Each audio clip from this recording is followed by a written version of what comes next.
Ever wonder what happened when Hollywood tried to sell post-war America a Christmas romance that nobody wanted to make? I'm not the marrying kind, at least not your kind. Holiday Affair wasn't just another forgotten Christmas movie from Hollywood's golden age. It was a calculated risk that nearly destroyed careers, a production plagued by studio panic, and a film that defied every commercial instinct RKO Pictures possessed. Here are 20 weird facts about Holiday Affair that reveal the chaos, conflict, and unexpected consequences hidden beneath the tinsel. And stick around for the bonus fact about the strange afterlife this film developed in a country that had nothing to do with its original release. Let's unwrap this mess. Here's fact number 1. RKO buried their own movie. RKO treated Holiday Affair less like a holiday release, and more like a problem they needed to quietly remove from the schedule. When it arrived in theaters in December 1949, the studio had provided almost no promotional push, no national campaign, no radio saturation, no studio hype. Theater owners received the bare minimum promotional kits required by contract, but RKO's publicity department behaved as though the film was already a lost cause. Internal memos from October show executives discussing fulfilling obligations, and then immediately shifting focus to future productions. Not cautious optimism, preemptive burial. What audiences didn't know as they bought their tickets was that they were watching a movie its own studio had effectively declared dead before it premiered. Holiday Affair entered the world without support, without confidence, and without anyone at RKO believing it had a future. Ironically, that neglect helped transform it into a cult rediscovery decades later. Fact number 2. Mitchum accepted the role to escape his screen image. By 1949, Hollywood had defined Robert Mitchum so aggressively that he felt trapped inside his own reputation. The industry wanted him to remain the brooding tough guy, stoic, dangerous, and unreadable. His highly publicized marijuana conviction had only cemented that persona in the public's mind. But Mitchum was restless. He wanted to prove he could be more than the hardened figures he played, and Holiday Affair offered a rare chance to show softness, humor, and emotional vulnerability.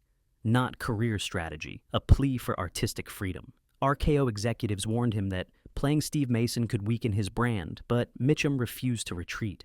He fought for the role, knowing it might confuse audiences, but determined to evolve as an actor. The film underperformed commercially, yet Mitchum later said it remained one of his most meaningful experiences. In a career built on intensity, this gentle performance was his quiet rebellion. Fact number 3. Janet Leigh was terrified of the widow role. Janet Leigh accepted the lead role of Connie Ennis, while privately panicking about a fundamental problem. She was 22 years old, playing a war widow with a 6-year-old son. The mathematical impossibility haunted her. Leigh spent weeks studying older actresses, adjusting her posture, modulating her voice to sound more mature. She worked with a dialogue coach to eliminate the brightness from her delivery. The anxiety created an interesting side effect. Her nervousness translated into vulnerability on screen, giving Connie a fragility that the script hadn't fully written. What looked like nuanced acting was actually a young performer desperately trying to sell an age she hadn't reached. The camera captured authentic uncertainty. Fact number 4. The child actor terrorized the production. Gordon Gebert, who played 6-year-old Timmy, brought chaos to the set that no amount of professional experience could have prepared anyone for. This wasn't his first film. He was a veteran child performer. But Holiday Affair revealed a streak of creative anarchy that drove director Don Hartman to the edge of collapse. Gebert refused to follow blocking, improvised dialogue constantly, and disappeared between takes.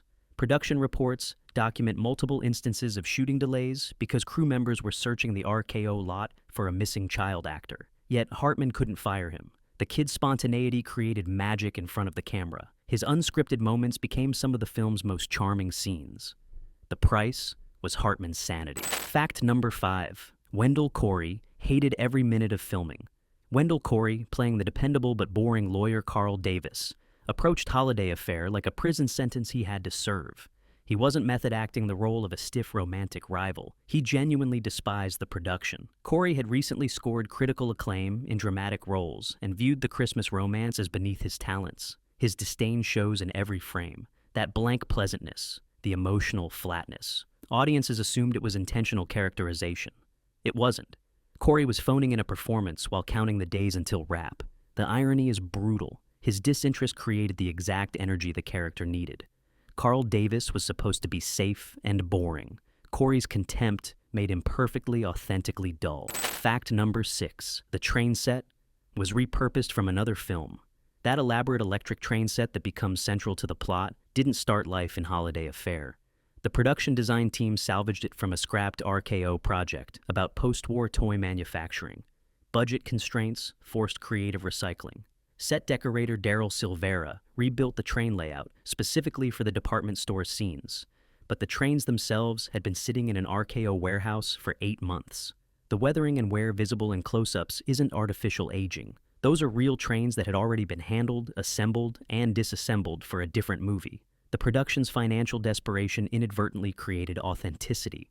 Those trains looked lived in because they were. Fact number 7. Mitchum's improvised line changed the character. During the park bench scene, where Steve Mason explains why he drifts through life, Mitchum went off script with a line that fundamentally altered the character's philosophy. The original dialogue had Steve defending his rootless lifestyle, with vague platitudes about freedom. Mitchum stopped mid-scene and asked Hartman if he could try something different. The next take, he delivered a version about how the war taught him that plans mean nothing when the world can explode tomorrow. Hartman kept it. That improvisation transformed Steve from a charming slacker into a veteran processing trauma through perpetual motion. Audiences in 1949 didn't consciously register the shift, but millions of returning soldiers recognized something true in Mitchum's delivery. He had rewritten the character into someone real. Fact number 8. The department store refused to be named.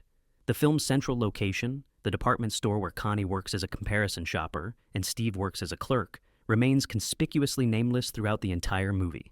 That wasn't an artistic choice. RKO approached multiple major department store chains about product placement deals and naming rights. Every single one refused.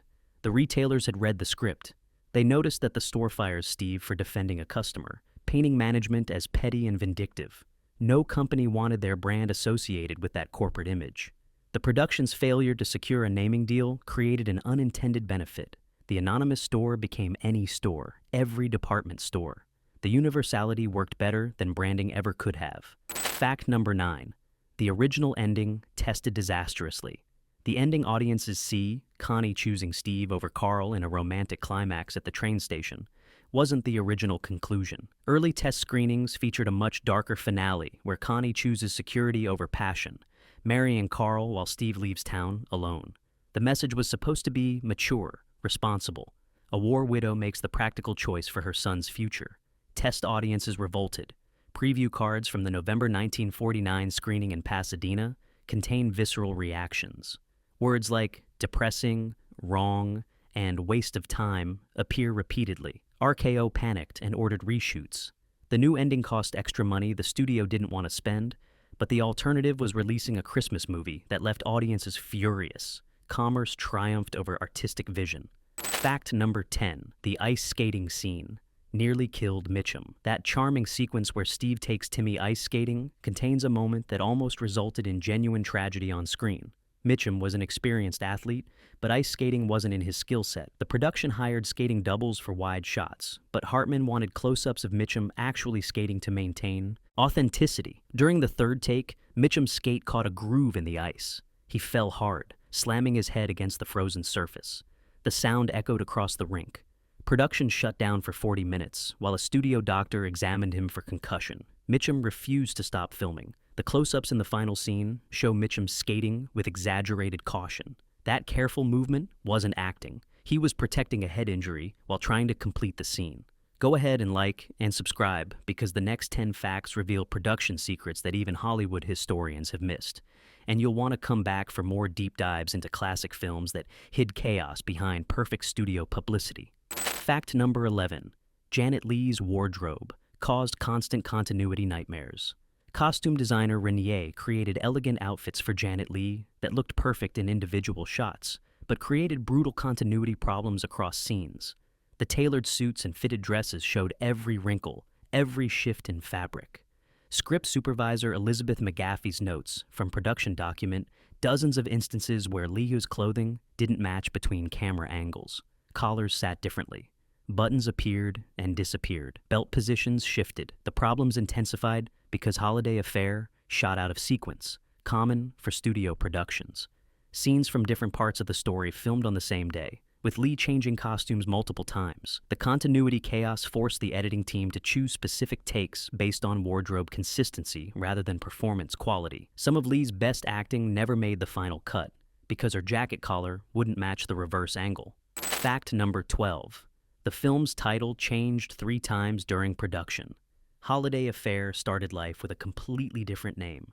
The original title, The Man Who Played Santa Claus, appeared on early call sheets and production documents. RKO executives worried it sounded too childish. The title changed to Christmas in Connecticut, until legal discovered another film had used that name. Finally, 3 weeks before release, the studio settled on Holiday Affair. The constant title changes created marketing confusion that hampered the film's commercial prospects. Newspaper ads in different cities promoted the movie under different names. Theater marquees displayed inconsistent titles. The chaos reflected deeper studio ambivalence about what they had actually produced. Was it a Christmas movie, a romance, a family film? RKO never decided, so audiences never knew what they were being sold. Fact number 13. Mitchum and Leigh had zero chemistry off camera. The romantic tension between Steve and Connie burns bright on screen. Behind the scenes, Mitchum and Leigh maintained polite professional distance and nothing more. They didn't dislike each other. They simply existed in completely different worlds. Mitchum was a cynical veteran of Hollywood's grinder, suspicious of studio politics, and perpetually expecting betrayal. Leigh was an enthusiastic newcomer, still starstruck by the process. Their conversations between takes rarely extended beyond work logistics. This disconnect inadvertently served the story. Steve and Connie are supposed to be opposites attracted against their better judgment. The actors' genuine lack of personal connection created authentic awkwardness that read as romantic tension. What looked like brilliant character work was actually 2 professionals being professionally cordial. Fact number 14. The Central Park scenes were shot in California. Not a single frame of Holiday Affair was filmed in New York City, despite the story's explicit Manhattan setting. Every exterior scene supposedly taking place in Central Park was actually shot at RKO's ranch property in Encino, California. Production designer Albert D'Agostino created artificial New York environments using strategic camera angles and imported East Coast trees. The ice skating rink was a refrigerated set built on a soundstage in Culver City. The cost-cutting decision created strange visual inconsistencies that observant viewers notice. The light looks wrong, California sunshine masquerading as December in Manhattan. The vegetation occasionally betrays its Western origins, but post-war audiences, many of whom had never traveled to New York, accepted the artificial geography without question. The studio saved thousands of dollars in location costs while selling a completely fabricated vision of the city. Fact number 15. RKO executives wanted Cary Grant instead of Mitchum. Studio executives lobbied director Don Hartman aggressively to cast Cary Grant in the role of Steve Mason instead of Robert Mitchum. Grant was box office gold. Mitchum was a risk. Internal memos from RKO's front office reveal executives believed Grant's charm could overcome any weakness in the material. Hartman refused. He recognized that Grant's sophisticated persona would destroy the character's working-class authenticity. Steve Mason needed roughness, edges, a believable quality of being down on his luck. Grant couldn't play broke convincingly. His movie star aura would have shattered the illusion. Hartman's insistence nearly cost him the directing job. RKO threatened to replace him with a more compliant director. Hartman called their bluff. The studio backed down, but the conflict poisoned his relationship with executives. Holiday Affair was his last film for RKO. Fact number 16. The courtroom scene was written to save money. That pivotal sequence where Steve gets arrested for returning money to Connie and causing a public disturbance wasn't in the original script. Budget overruns forced Hartman to find ways to advance the plot without expensive sets or locations.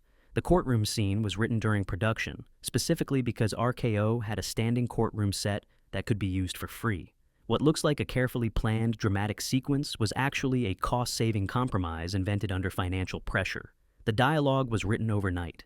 Actors rehearsed the morning of shooting. The entire scene was completed in a single day. Yet it works. The cramped, impersonal courtroom setting emphasizes Steve's isolation and Connie's conflicted loyalty. Financial desperation accidentally created one of the film's most effective scenes. Fact number 17. Gordon Gebbert's improvised moment became the most quoted line. That memorable exchange where Timmy tells Steve, "I like you," and Steve responds, "I like you too, but I'm not the marrying kind," The setup was completely improvised by 6-year-old Gordon Gebert. The script had different dialogue for that moment, but Gebert, in his typical anarchic fashion, deviated from the script and delivered a direct, simple statement that caught Mitchum off guard. Mitchum's response was equally unscripted, a genuine reaction to a child saying something unexpectedly earnest. Hartman recognized the magic immediately and kept the take. That spontaneous exchange became the emotional foundation of Steve and Timmy's relationship. Decades later, it remains the line most frequently quoted by the film's small but devoted cult following. Pure accident created emotional truth that careful writing hadn't achieved. Fact number 18. The train station finale. Reshot 4 different ways. RKO's panic over the original ending led to an obsessive reshoot process that bordered on madness. The train station climax exists in 4 completely different versions, each filmed weeks apart as executives changed their minds about the proper romantic conclusion. Version 1 had Connie choosing Carl and Steve leaving alone. Version 2 had Connie choosing Steve, but with ambiguous dialogue suggesting regret. Version 3 featured a passionate kiss between Connie and Steve. Version 4, the one audiences saw, dialed back the passion into something more restrained. Each version cost money the production didn't have. Actors returned to the set exhausted and confused about which emotional journey they were supposed to be completing. The final version represents studio compromise rather than directorial vision. And somehow, it still works. Fact number 19. Holiday Affair nearly ended Mitchum's career resurgence. The film's commercial failure hit Mitchum harder than anyone expected. After fighting so hard to escape typecasting, he had gambled his momentum on a romantic comedy that nobody saw. Box. Office returns from early 1950 showed Holiday Affair earning back barely half its production costs. Industry observers declared Mitchum's experiment with lighter material a disaster. Studios stopped offering him romantic roles. For the next 3 years, Mitchum returned to the noir and western roles he had tried to escape. His career survived, but the path diverged sharply from what Holiday Affair was supposed to accomplish. He never attempted another Christmas romance. The failure taught him a brutal lesson about Hollywood's resistance to letting actors redefine themselves. Sometimes the industry decides who you are, and fighting that decision carries real consequences. Fact number 20. The film's afterlife began 40 years too late. Holiday Affair disappeared after its initial release. No television broadcasts, no revival screenings. The film existed in a vault, forgotten. RKO's library changed hands multiple times as the studio collapsed and sold its assets. For decades, Holiday Affair was a title in catalogs that nobody accessed. Then, in the late 1980s, cable television networks desperate for holiday content discovered RKO's forgotten Christmas films. Holiday Affair suddenly appeared on Turner Classic Movies. A new generation encountered the movie their grandparents had ignored. The belated discovery created something strange. A film from 1949 became a cult classic in the 1990s. Online communities formed around appreciating Mitchum's against-type performance and the story's mature approach to romance. The movie finally found its audience 4 decades after everyone involved had moved on or passed away. Holiday Affair never became the Christmas classic RKO Pictures wanted. It didn't revive Robert Mitchum's attempt to escape typecasting. It didn't launch Janet Leigh into romantic comedy stardom. By every commercial and career metric, the film failed. Yet this troubled production, buried by its own studio and ignored by audiences, somehow survived. It exists now as evidence that quality doesn't always match success, that the films we abandon sometimes find us later when we're ready to appreciate what they were trying to accomplish.